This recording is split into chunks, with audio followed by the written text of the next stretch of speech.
Hello folks, and welcome to the channel, or welcome back. And in this video we're going to continue to work on the Konig race car. And you might have seen my previous episodes on this car. I know it's been a while, but this time we're going to continue. And in that episode we actually worked on the drive shafts. And this is the drive shaft from the left that we actually worked on the lathe, and all what we had to do now is weld it up. The other one we did weld up, as you have seen in that video. However, I decided to have brand new shafts built for me. So custom built shafts in hardened steel, because if you weld them up, you're always going to have a weak spot around the weld. And I don't want those to be breaking, and they are subject to a lot of force. Anyhow, that will be for the next video when we put these new shafts up. But in this video we're going to work on the rear suspension, the bearings on the wheels, and the differential.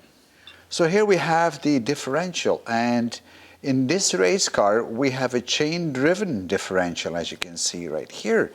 And that is because I have a motorbike engine inside this race car. The motor is from a Ninja Kawasaki, and it revs up to about 15,000 RPM before it reaches the red line. On top of it, it is very light and develops a lot of horsepower. So these are all the things you really want to have in a race car. The only drawback is now you need to have a chain-driven differential, and this is the one. Now, I'm going to take this one out, we're going to clean it up, and then remount it back into it. On this flange, you would normally see the shaft going to the rear wheel, and on the other side it's the same. Now, if I turn this counterclockwise, the other one should turn actually clockwise, just opposite. See that? And that is the differential at work. So we will remove that differential and clean it all up and check it out, and then we'll put it back. We also will check the sprocket on it, if there's not too much wear and tear on it, and also the chain.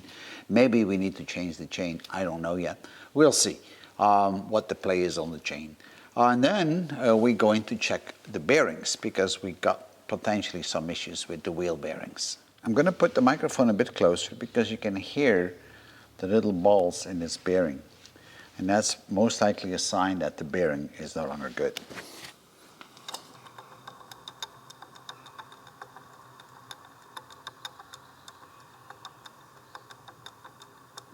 All right. As both wheel bearings are as good as gone on this car, I ordered a new one, and this is actually a wheel hub. And in the back side you will find the bearing. It's one unit, you just need to bolt it down. They're not too expensive. And then inside the wheel hub you actually will find the CV joint, and this is the CV joint. So that's going to go in like so, and then it connects just to the shaft of the differential. Here there's a nut on, and then here you have the disc. So now let's have a look on the disc and the suspension arms.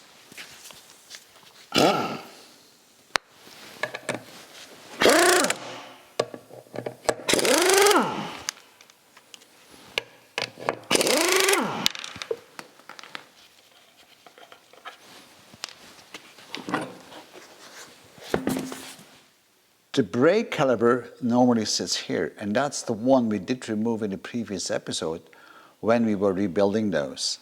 So now the disc should come off. Now the disc is a bit corroded, but not really grooved. And here we have that famous bearing that we were looking at before.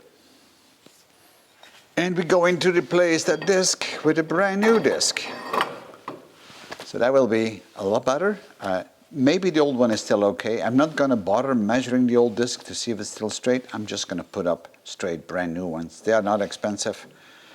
So I might as well renew all this, because at the end of the day, it's your life you play with once you're riding on the track. And I always try to keep my things together. So I have these plastic boxes where I put all the parts from the right hand side on, and the other boxes for the left hand side. So I never get these things mixed up.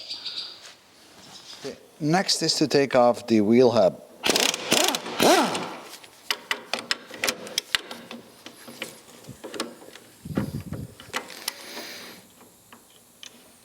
That's one. It's a very small bolt.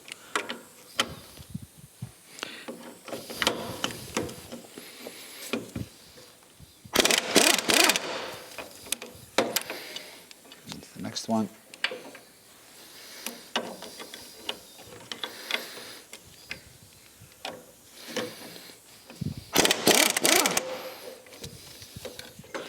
Oops, the bolt is not out yet.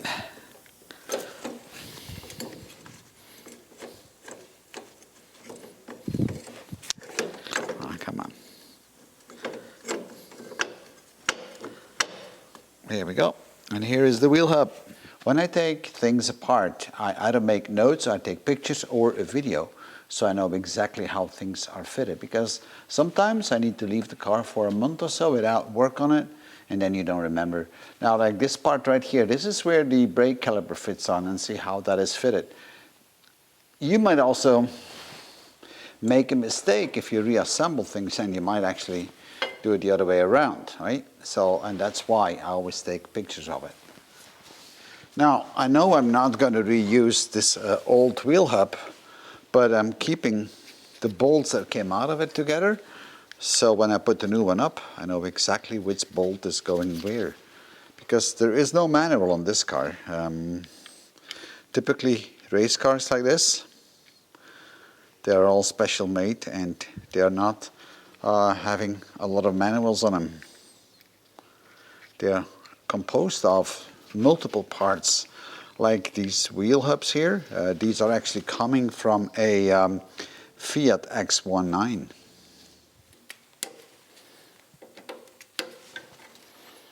So now we have a better view on the suspension itself. And you can see this has a lot of play, especially here. This is not really good.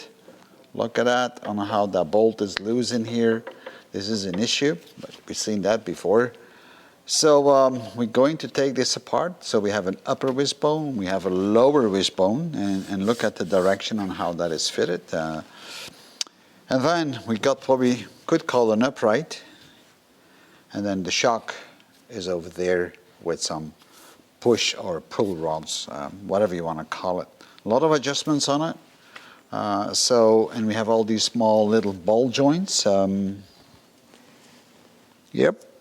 So what we're going to do now is to take this whole thing apart, piece by piece, and then put it back together. So I'm going to start with the upright, undo all this, and then we'll undo the upper wishbone, and then we do the lower part, the lower wishbone, and then finally we get to the shock absorber. This is a lot of fiddling. Not sure if you want to see all this, but be my guest if you want to.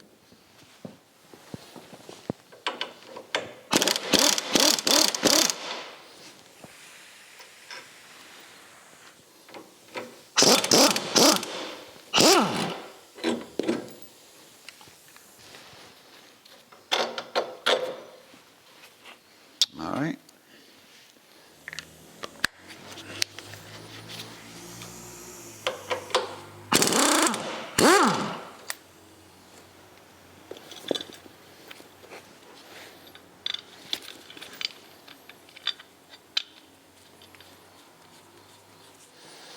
All right, so let's see if we can remove that wishbone. That's not too bad.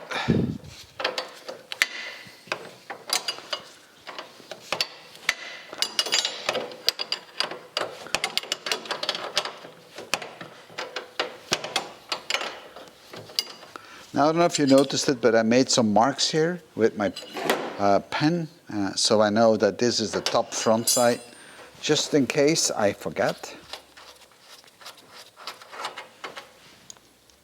All right. And I'll do the same on the back side.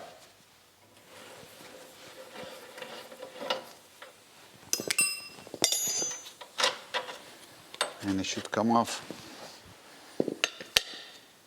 There's a couple of bolts to undo. So there's an adjustment rod, one bolt, and there's another bolt which is going down to the shock absorber, and then two more bolts on this side, and then we can remove it.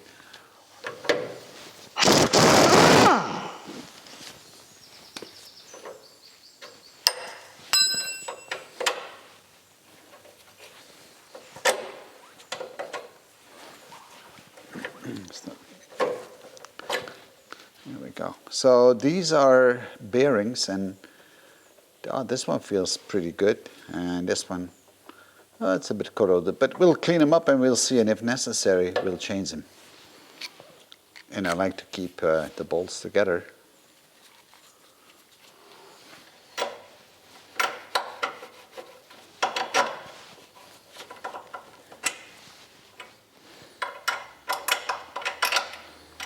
This ball joint holds the upright, and see how loose that is? So that must be an issue with the thread inside this tube, I suspect. So this is something we'll have to pay attention to and see what the real issue is with this, because you don't want this to come loose while you're out racing. Let me just see.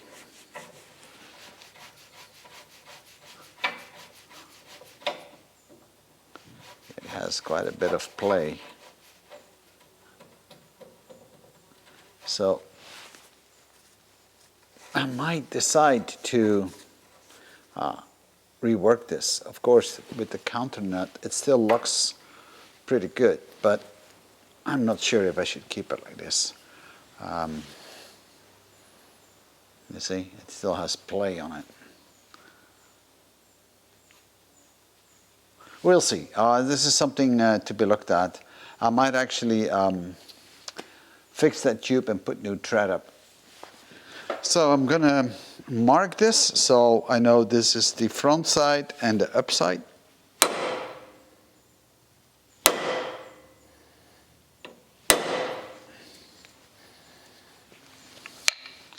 If you wonder what this is a hole in this tube to hold this insert in the middle, and I'll show you once I have the wishbone out.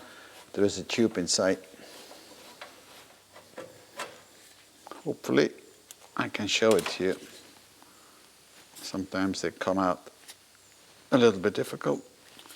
See, I can push that out from the back. Let me just push it out. Oops. Here is that tube with that bar, and this is the hole I was holding it with. So our wishbones on the top and on the bottom are now out of the way. So now we can get to the shock absorber. There is a connection rod here that we need to undo. There is another bolt in the back there, and then a bolt for the shock itself, and one on the top, and then we can take this whole thing out. The first things first, and see if we can get this loose. Now, another good approach is to do one side at a time. So you always have the other side as an example. And that always works. And that's also what I'm going to do here. Although I have videos for everything and pictures and so on, I still like to do one side at a time. And when I put it back together this side, then I know the reference on my other side, which is still intact. So I can always look there and see what I need to do. Because sometimes you do forget things.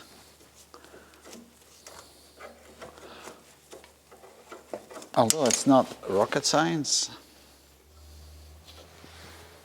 All right. Bolt goes back in. And now I need to undo this rod on the top, and then we can take it out. And this rod is going to the top, and it's the third hole. And these are the kind of details you should remember. And this is kind of a torsion bar anyway, that's going to the other side. So let's see if we get this loose or not.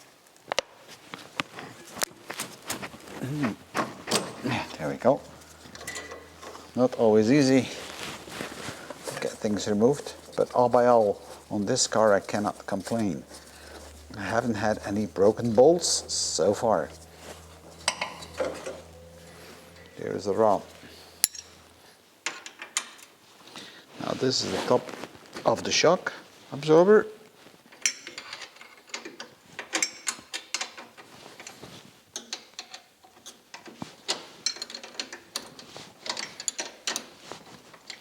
And it's a bit in an awkward place, so I can't use a racket. That's all right. And it's also a self-locking nut, so It's a bit tough to get it off with your fingers.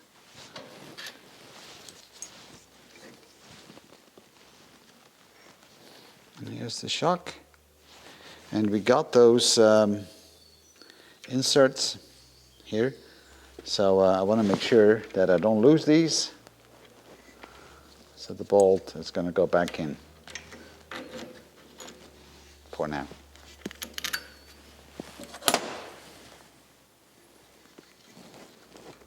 And we'll do the lower part, and then I can take the shock out, hopefully.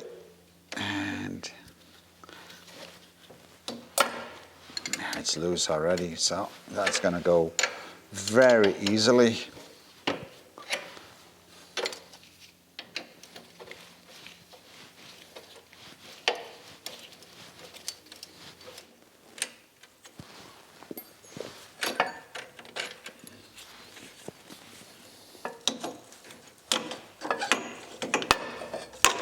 Okay, we've got the shock out, and it's a Spax adjustable. So this is the adjustment. I'm just going to clean it up a little bit.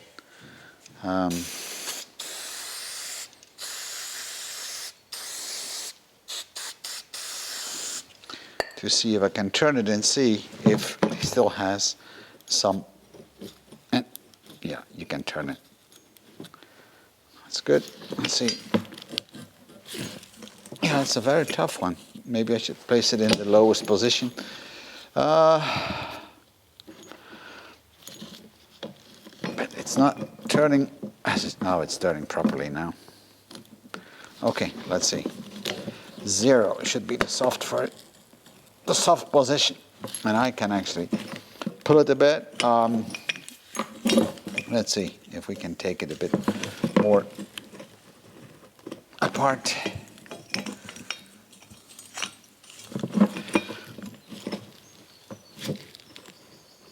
That's a tough one to get open, huh? Okay.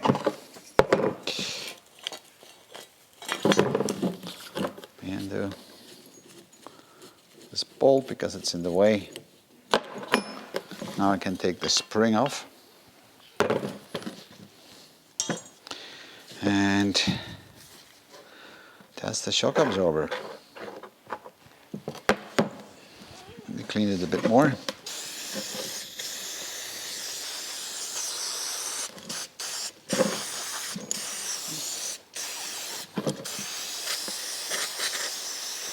Of course, that's not the final cleaning.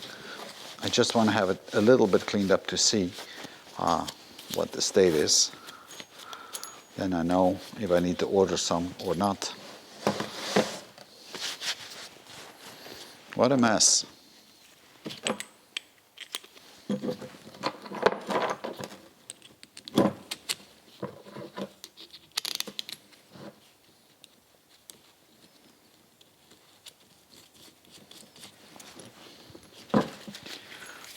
Let's see. Yeah, that feels like that is still working pretty well. So let me put it aside, and then we'll clean it all up and test it further. The coil, well, we're just going to clean it up and then paint it a little bit if necessary, but I think the coil even looks quite all right. Not that it matters much, a little bit of paint, but all right. Off it goes in the box. And this is the lower suspension arm. That's where the shock goes in, and it pivots on this point on the chassis, actually. So this is kind of an alloy. I think it's aluminum. So we're going to shell blast this and clean it all up. So we took apart the complete right-hand side suspension of the car. It's all in this box. So now I'm going to put it on my table, lay it all out, and we start inspecting it, and then we start cleaning it, and then we're going to reinstall everything. But that might not be for this video, and maybe it is. So let me move it out, and we continue by removing the differential.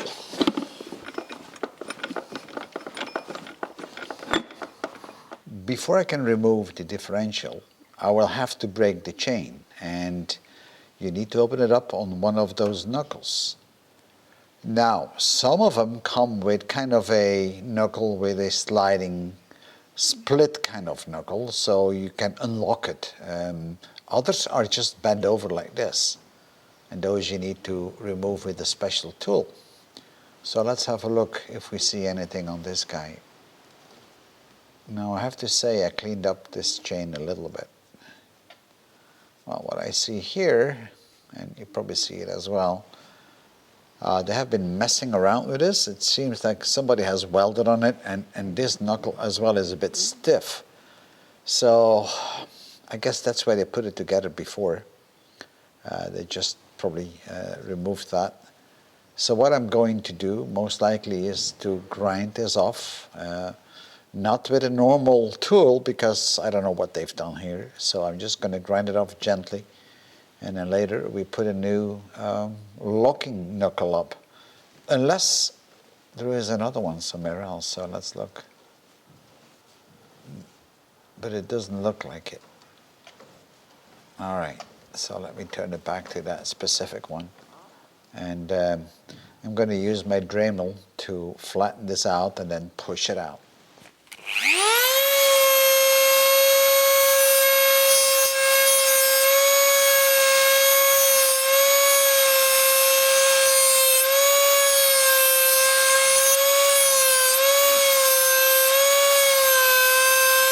So it looked like they welded up that part, so I grinded it off a little bit with the Dremel, so now I should be able to knock them out.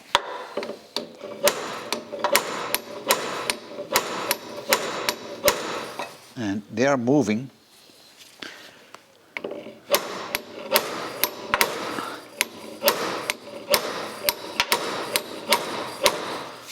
I know there's tools for that, and now you can see that the top one is already loose. Now I do have a tool for that. Maybe I should have used the tool. That's it. It's open. All right, so here we got that part. These are solid pieces, so I will have to get a new connection knuckle. But now I can take the chain off.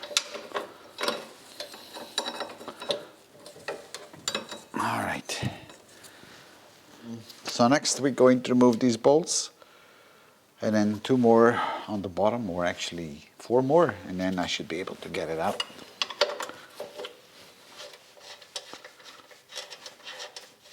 I don't think I need to do anything more. I'm just going to undo the bottom 4, and that should slide out.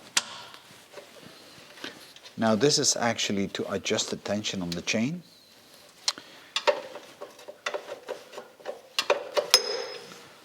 To say, this is not bad the way they build it. All right, so now I need to get underneath and undo those.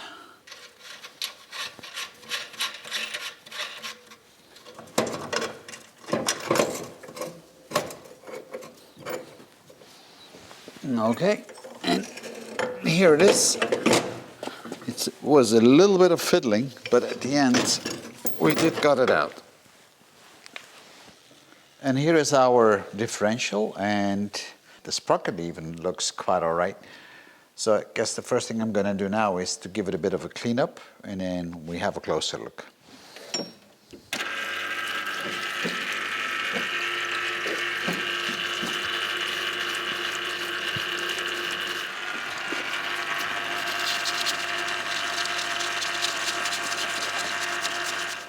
This is day number 2, and there is a very good reason why this is day number 2 after we took out the differential. After we cleaned up the outside of the differential, I removed actually the nut here, which is sitting right there, to have a look inside and actually to drain the differential oil. Now there was no differential oil inside. All what we had inside was some grease. And the grease wasn't all that nice anymore, so I decided actually to fill it up with some diesel fluid. And I've done this before, and that cleans that out quite well. And I let it sit overnight, and now we actually can put the bolt back up, and I'm going to spin it around a few times, and then I'm going to drain out that diesel, and we're going to blow it out with the compressed air, or as much as we can, and that's a little bit of a dirty job to do. And once all that is done, then we can fill it up with grease again. All right, so let's spin it a few times. And you also want to hold one side so the satellites are spinning inside. Now, ideally you would just run a little bit with it. Of course, I cannot do this.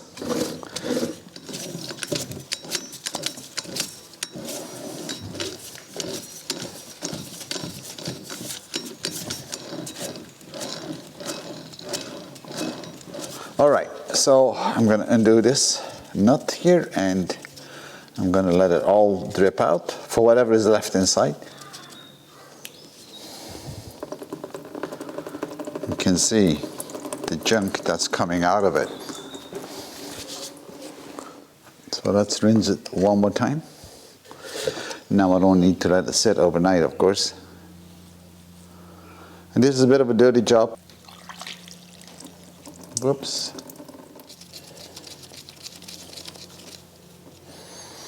Right, and I'm gonna spin it up again a couple of times. So we got a good clean inside.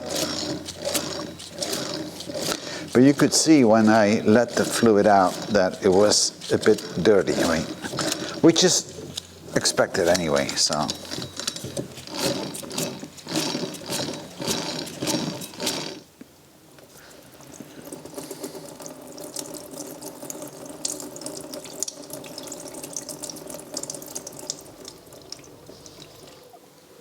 So I got my endoscope up, and there you can see the gears, and I don't think anything is broken there. That looks quite all right.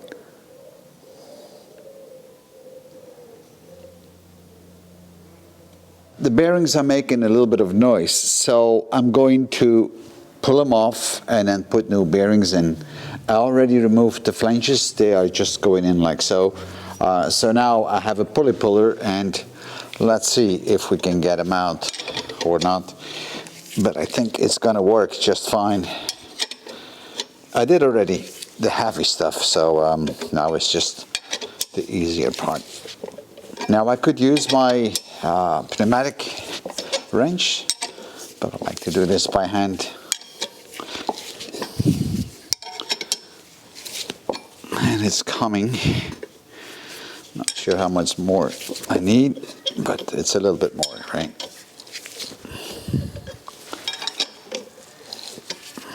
This is better like this. There we go. And it's off. Okay. So, and now we need to get the bearing out, which shouldn't be too much of an issue, I think. Let me get my hammer and gently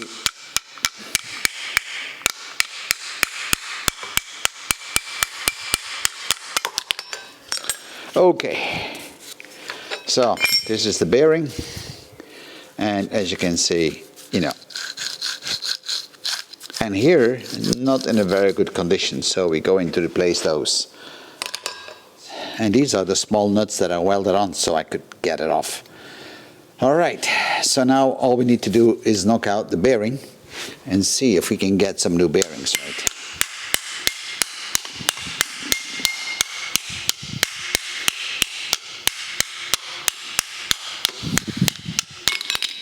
There we go. So now I'm going to get this cleaned up, and then we have a look what kind of bearings we need. So I decided to disassemble the whole thing, except of course the differential itself, which I cannot take further apart because it's all welded up. So that is a bit of a shame, but okay, it is what it is. I rinsed it through several times with petroleum and mazout, and I blew it dry. So now I will actually flush it again a couple of times with gearbox oil, and then at the end I'm going to put some grease in. But that's when we're going to reassemble everything. These are the two holders for the bearings, and I had to take this apart because I did suspect the bearings to be faulty, and I'll give you a close-up in a few minutes why. And of course these are the two flanges and some rods and bolts to assemble it all back together. So I'm going to let all this now set aside, and I'm going to try to get some new bearings. But let me give you a close-up on that bearing. So here is one of the bearings, and if you listen to the sound, it really sounds bad. But not only that, look at it has actually play as well. So this is not good. The second one, well, it isn't much better. Sounds a bit better, but still not good. And it has some play. By the way, the funny sound are some humblebees inside the barn here. So now the trick will be to identify these bearings, but luckily enough I have a number on them, and I can't really see it too well, B2072. So I'm going to order up some SKF bearings, and then we should be good to go. And on the table we have now the suspension for the right hand side taken completely apart, so ready to be cleaned. And you might notice that I keep all these parts closely together so I know exactly what goes where. So the next thing we're going to do is to degrease all the parts that you saw on the table. Some of them will go in the ultrasonic cleaner, and others I will actually shot blast with Garnet 360, and then I will powder coat certain elements, and then it should be ready to be put back together. But that's going to be for the next video. The parts are now all shot blasted and ready to be powder coated. And all the ball bearings have been verified and cleaned up, and I didn't have to replace any, which is good. We verified all the aluminum rods and polished them. The parts are now curing in the oven at about 211 degrees centigrade. And that's a view inside the oven. Unfortunately, I can't open up the door yet, but as you can see, the parts are nicely curing and becoming very smooth. So powder coating is a very nice method to coat your metal parts on your race car, or at least that's what I like. And this is the lower wishbone that we just got out of the oven, and as you can see, the powder coating is always giving a very nice finish. Now some people say that powder coating isn't that good for a race car because if you have a chip on it, then the coat goes off and then it gets rusty. But you know what, even if there's a chip on it, you can always repair that. I've done that before, and maybe in one of the videos I show you on how you can repair really a powder coated piece if there is just a little chip off. Of course painting works as well, but I like powder coating. So I hope you enjoyed this video so far, and I'll see you in my next one. Bye bye.